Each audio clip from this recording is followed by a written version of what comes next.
Happy Sunday! Welcome to Let's Talk About You. I am your host, Camilla Francis, and I am so glad that you joined us today. Happy Love Month. Today, in honor of Valentine's Day, we decided to do things a little differently.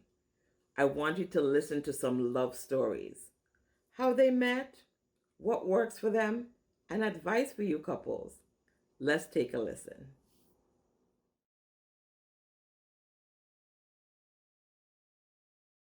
Good morning. My name is Coach Shanae Pugh. I am a certified life coach and author, a Bible teacher, and a wife, a mother, amongst other things. I was invited to be here to kind of speak on the topic of love by Coach Carmilla Francis. And so I just want to thank you, Coach, for having me. You are an amazing woman of God, and I'm so proud of the work that you are doing. I'm going to be as brief as I possibly can and tell you a little bit about how I met my amazing husband. So, I was a recently separated mother of three small children when I went to the grocery store one day just for a regular trip.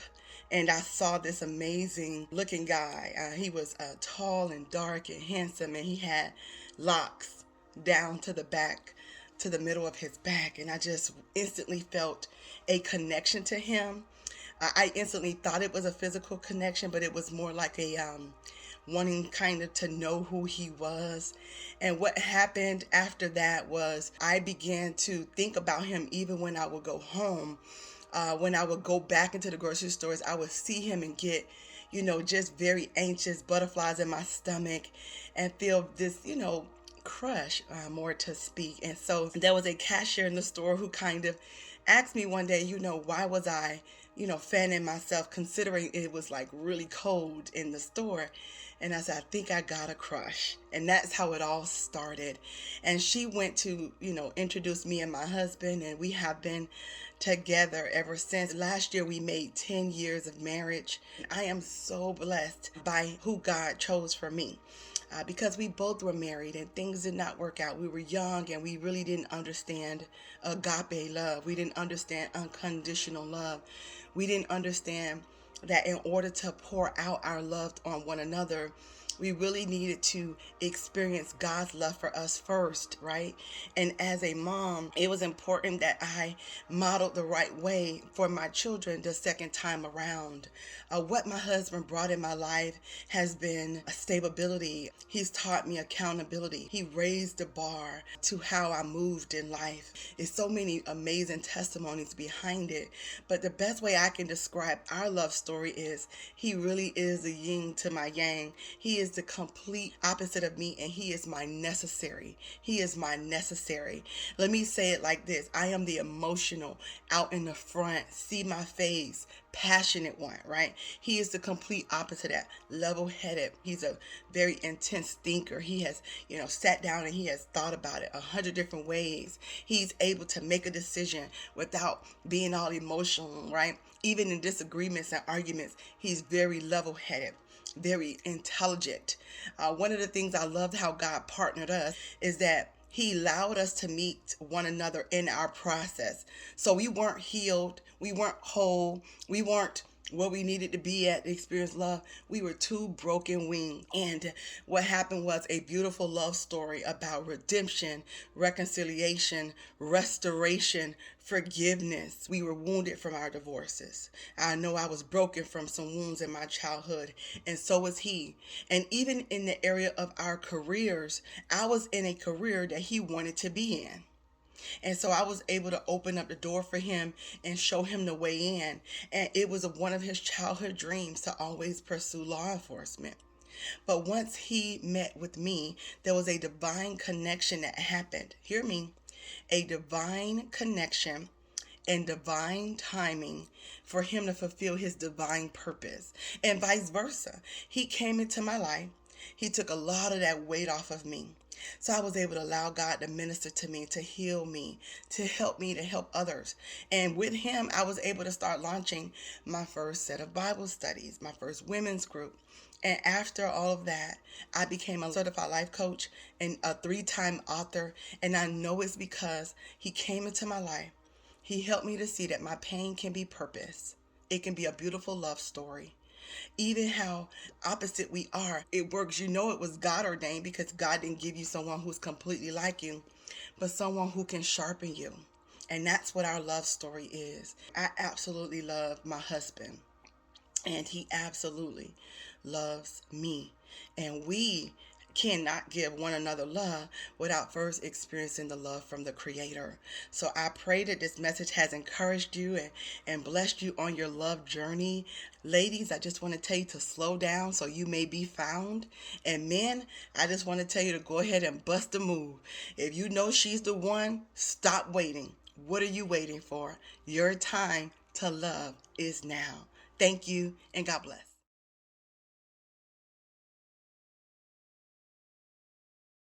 We had a class reunion at the greenhouse. I was sitting at a table, and one of my classmates said, "That guy, how come that guy is looking at you?" And I was like, "I don't think so.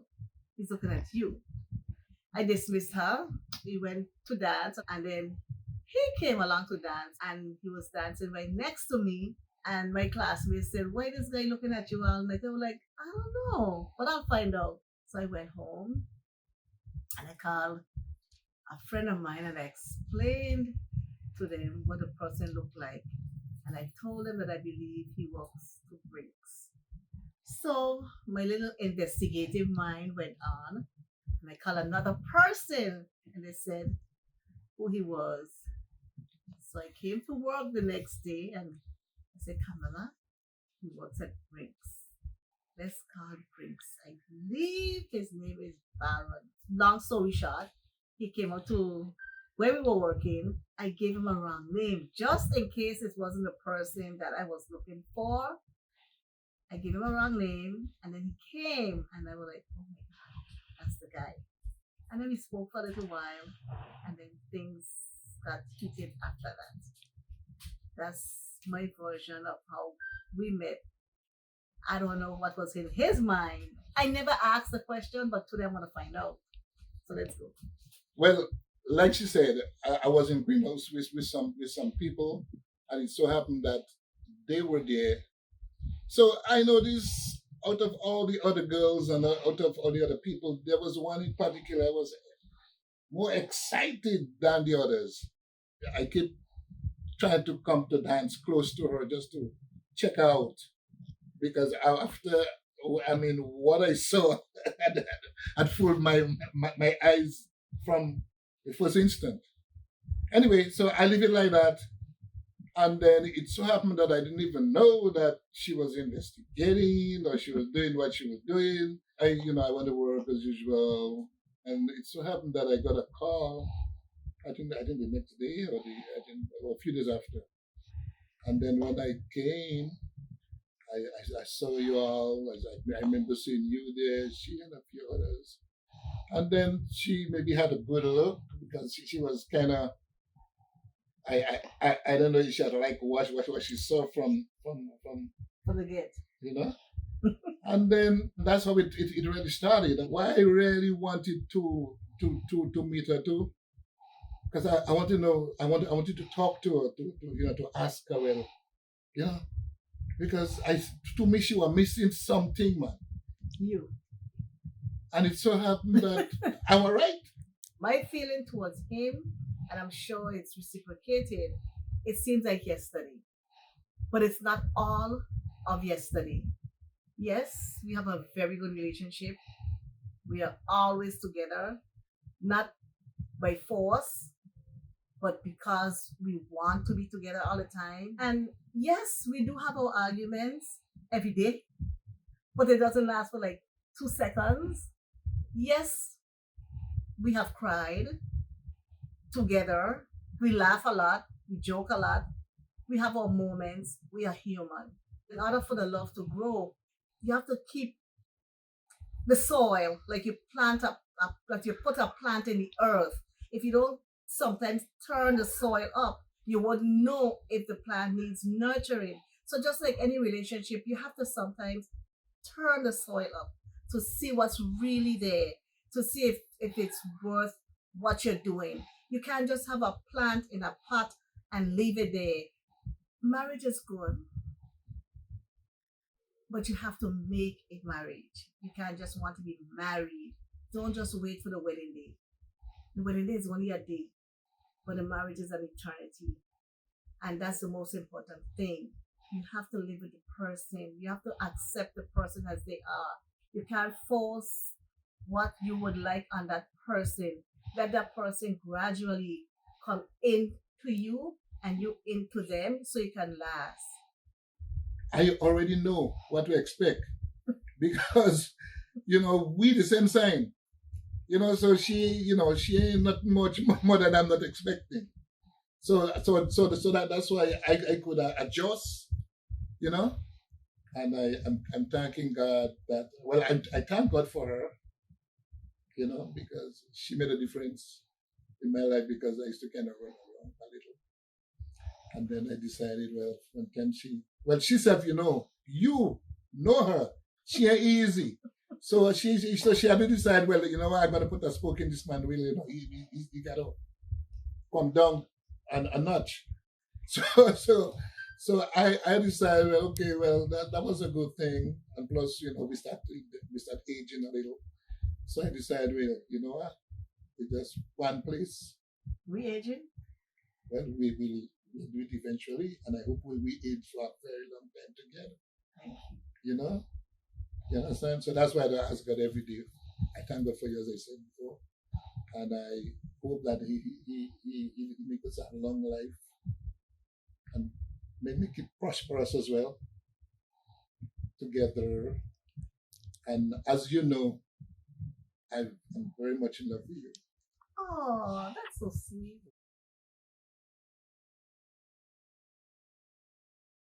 This is my wife, Paris. And this is Babu Mark. We're the Ltay family. We've been married now for how long? Almost 12 years. 12 years, since 2010. We met online at Black Singles. That was back in 2006 when internet dating was just coming about. That was new for both of us. And yours was a complete setup. He didn't even know he had a profile. We spoke for about 6 months straight before we physically met each other. And then when we did meet each other, we had a date at TGI Fridays. That was our first date, and we've been having first dates ever since. It's been a sincere marriage. Highs and lows like everyone else, but definitely a blessed marriage. We try to keep the spark going, and I don't know about you, but I feel like the the strongest element of keeping that spark going is the friendship. You know that look you give each other and you don't have to say anything, you both of you smile. And for me, trying to come up with new and clever ways to kind of excite her, Being creative is hard, especially when you're in a relationship for a long time. Finding those little things, whether it's writing a letter or even just a phone call, in the middle of the day, just to say I love you and thinking about you. You have to kind of plant seeds to make sure that the person that you love knows that you're always thinking about them. Just hearing a voice or seeing a written letter shows you that, they really appreciate you.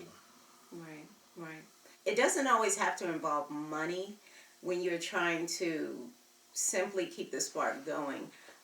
The little notes and the cards represents an affirmation that the marriage is important. Prioritize your marriage above your kids. Not prioritize your wife, not prioritize your husband, but your marriage, because your marriage is designed to honor God. So when you're put in that position where you have to make a choice, or you feel like you have to choose between your family and your spouse, simply choosing your marriage is choosing to honor God. I think, when we say head of household, that comes with a heavy responsibility. And the one thing that I try to make sure is to cover you every night before we go to sleep. I always say a little prayer and put the sign of the cross on my wife's forehead. When I leave in the morning, I make the sign of the cross on her feet, just to make sure that wherever she goes when I'm not there, that she's covered from the top of her head to the soles of her feet. Spiritually, covering my wife is important, because when you're away for 8 hours in a day, anything can happen. So praying, you know, whether it's good, praying whether it's bad, praying whether it's indifferent. Keeping God close and always hearing the word will definitely reassure and keep the fire burning. Definitely, definitely. Anything else? Keep your family out of your business. Keep your family out of your marriage.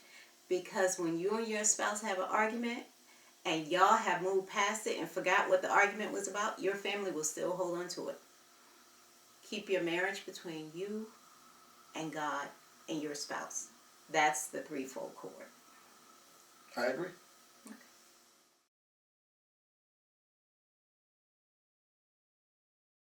Hi, I'm Lamar, Hi, I'm Zaire. and we just got married this past weekend, and we've been together for 8 years now. Yes. And funny story, we actually grew up together. Mm-hmm.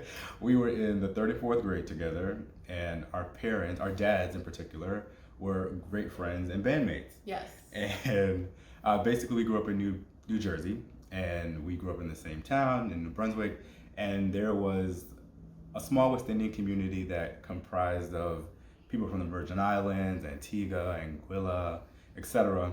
And all of the dads pretty much had this band, and there would be weekly practice at one of the friends' house. So we used to always see each other, running around the yard, and we were always in the same circle. And then we ultimately ended up being in the same third and fourth grade class. Yeah. and at the time, I had a crush on her. Yeah. But I didn't act on it because I was a little, shy. And then basically I moved away to Charlotte. Yeah, you moved away when he was around 12. Yeah. Mm-hmm. And then we reconnected literally almost In college. a decade later. It was like a sophomore year of college. Right. And it was because of Facebook. I sent her a friend request. And then I started sending her messages, and we started chatting as friends. And then that was freshman summer, and then sophomore year, she came to visit me at Columbia right as school started, or yeah, I remember it was summertime, so yeah. Mm-hmm. And that was our first in-person reunion. Yeah, it was so good seeing you, and I was like, wow, he hasn't changed. Yeah, I was still my crazy self, and obviously I was instantly smitten again, and that rekindled a little flame. And then eventually I mustered up the courage over Skype. Yeah, because when we were reunited, I didn't know he was smitten at all. So. And then we reconnected over Skype, and then I asked her to be my girlfriend. Yeah. And she said yes. And then that was 8 years ago to this day. Yeah, yeah. And then, pretty much since that time, we've lived all over the place. We've lived in New York, we've lived in LA, back to New York. We've been long distance. While she was in Baltimore, I was in New York. Yeah. We've done it all. Yeah, and in the first 6 months of our relationship, I was in Paris. So we did like the first couple of months of our relationship completely long distance. Right. And honestly, some of the most important things I've learned from this relationship have been, it's important to have a partner who understands you, who accepts you for who you are, who openly communicates with you, and who's willing to meet you halfway.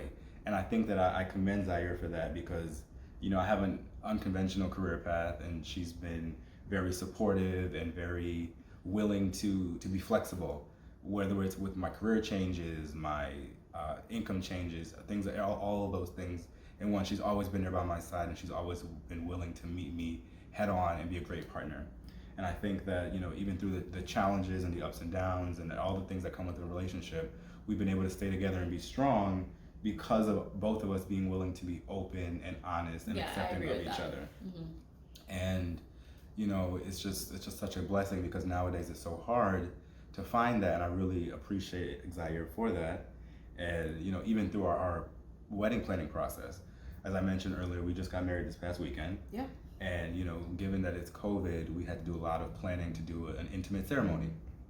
Ultimately we had it at a maximum of 50 people, So that limited us to only inviting our immediate family and close friends, like and that's literally it. only our aunts and uncles. So that had its own challenges. There was a lot, a lot of variables. There was a lot of shifting of vendors, etc., and just really trying to find the right thing to put together. And I think we did a good job. Yeah, I think ultimately I'm really glad with the decision that we made.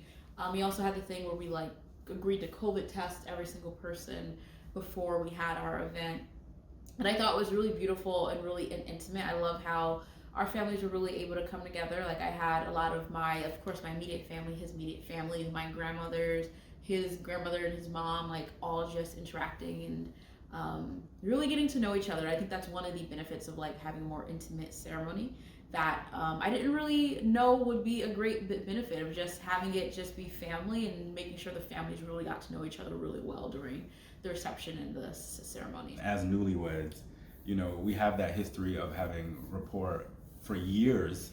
So I think that, ultimately the departing words that we'll leave here is that it's important to take your time to get to know each other.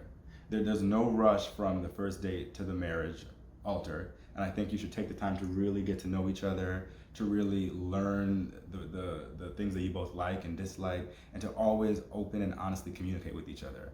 And I think that as long as you do that at the heart of your relationship, and as long as you keep external opinions out of your relationship, that's the key to having a firm foundation. And I think that's been our ultimate benefit and strength. And here we are all these years later. Yeah, I definitely agree with that. And I think one of the things that is really key, I think, is knowing your partner well through different like life stages. Like how do they respond when they're under stress? How do they respond when they're going through something happy, sad, angry, and just being able to truly understand your partner. And then ultimately, one of the things about me and Lamar's relationship is that we've been together for a long time, like through our early 20s, our mid 20s, our late 20s. And I always say that I feel like I've been dating different people because people change over time. And I think it's really important to understand in a relationship that people are going to change, people are going to evolve. And I think it's really amazing how like your love can really grow and adapt to that person that's changing. Right. And I also think it's really important to make sure that you are like just supporting your partner as they grow. You should be growing. You should be a different person from your early 20s to your late 20s and beyond. And I'm really appreciative for how Lamar has supported my growth, like going through business school, supporting my career changes. So I think that's so important in a relationship to adapt to your partner and love your partner as they grow. Right. Mm-hmm. And that's us. Thanks for having us. Weren't those stories wonderful? I want to say congratulations to the newlyweds, the Richardsons. I am so happy for you guys. I want to say thank you to the Barons, the Lindesay, and the Pews. I just want to say happy Love Month. Be good to each other, love yourself, and even if you don't have that significant other, the love starts with you. Enjoy your weekend, and I'll see you back here on the third Sunday. Take care, God bless, and stay blessed on purpose. Bye bye.